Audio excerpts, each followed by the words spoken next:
for plastic, one for biodegradable one, so that you don't harm the environment. That's the simple things that you can use. Okay? Then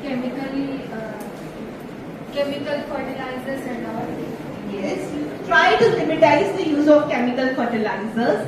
Like you have a lot of it while you are cleaning your rooms, kitchen, washrooms. You use a lot of chemical. Try to reduce and try to use seaweed chemicals, which are more It should be disposed in the correct manner and it can be regenerated in the exact way based on the disposal. Why not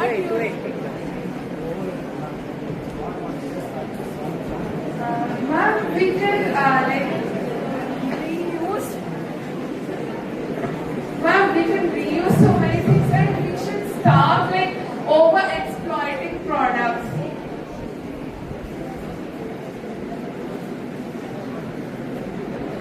Ma'am, we can properly resource plan. Day-to-day life. Day-to-day life.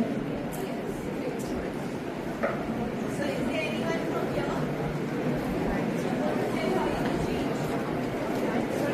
Class 9.